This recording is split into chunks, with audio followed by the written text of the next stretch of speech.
Well, hello, friends. Mark Holmes here with my buddy Cowboy Joe Boo, as well as Joe Bear in the house. And as always, I want to thank you guys for watching, commenting, subscribing, and being part of the Joe Boo Sports Report. Without you guys, this literally does not work. So let's get open for business here, and let's wake up the football gods. Let's wake them up. Oh, my brothers. I say it, I say it, I say it again. I come to you as a die-hard Dallas Cowboy fan. I preach the Dallas Cowboys because I was born a Dallas Cowboy fan, and the day that I die, I will still be a Dallas Cowboy fan. And I'm going to preach the word of the Dallas Cowboys. I got to tell you, my brothers. I say it, I say it, I say it again. You've been had. You've been hoodwinked. You've been led astray, run amok. You've been flim-flammed by the people at ESPN. Thank you, my brother, Law Nation, because he's done the investigation and he is bringing the law to one ESPN. See, you got to understand, the reason why I got on to YouTube and before YouTube on Facebook was I would hear things that I would always say, that's not right. And it's not just recently with Dak Prescott. It goes way back to Tony Romo when they used to say Tony was a choker when it came to December. That Tony Romo couldn't win the big ones. Yet this guy was winning more come from behind games than anybody else. He had more than Roger Staubach, Captain America. He had more than Troy Aikman. He was doing the work, but yet they kept trashing him on ESPN. That's why I was always talking on Facebook. Now, my YouTube, I'd get 40 or 50 views on videos nobody watched until one said Dak Prescott came about. But I've always looked at it and say ESPN is for entertainment purposes only. Because it's not like it used to be where they would give you the facts and let you make up your own mind.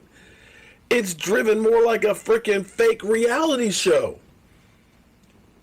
And you have all these characters that their whole thing is always, Dak sucks, he's not a top 10 quarterback, he shouldn't get paid, and all this other bullshit. And I say, that's bullshit. And what do they say about me? They say, you don't have credibility. You don't work for ESPN. Even though I hear guys like Ian Rappaport go through and say that the Redskins are trading Kirk Cousins to the 49ers and Tony Romo's getting traded to the Redskins. And I'm like, that's some bullshit. That's credible? Oh, he even went on saying that Dez Bryant was going to be offered a pay reduction, in which case he was going to take it and stay with the Dallas Cowboys. And well, what happened with that? He got cut. And you can go through a million different things that you hear from these guys out here that are supposed to be the sports leader, supposed to be credible. And here it is, Dan Orlovsky, who nobody would give a rat's ass about other than him running out of the back of an end zone when he played for the Lions 0-16 team, admits we just do this stuff for conversation. Let's listen to him in his own. Well, don't take my word for it, my friends. Don't take my word for it. Let's listen to him.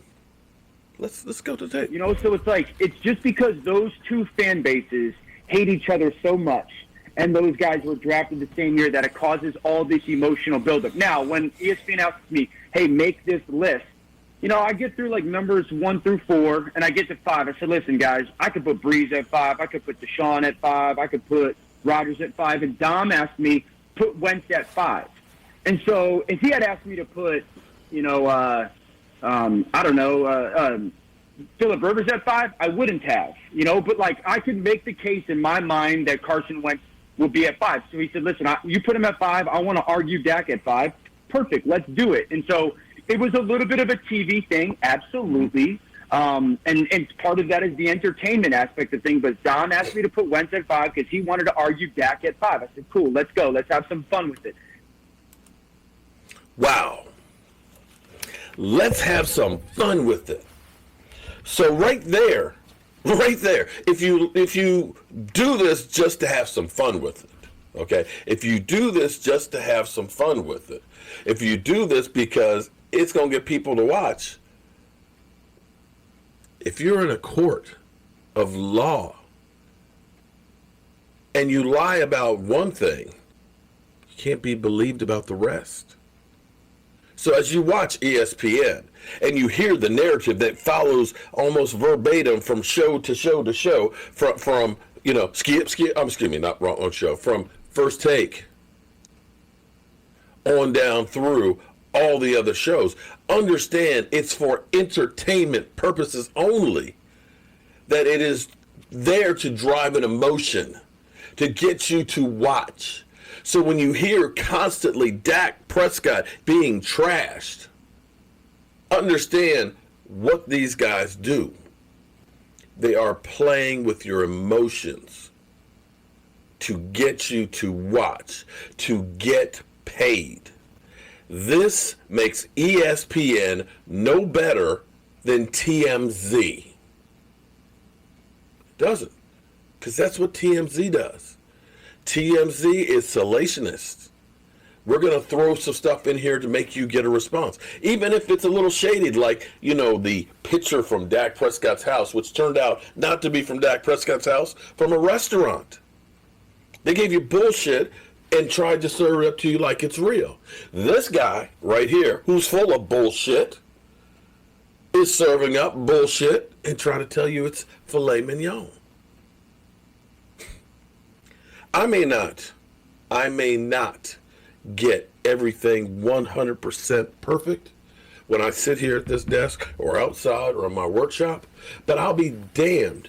I will be damned if I'm going to make shit up for reaction.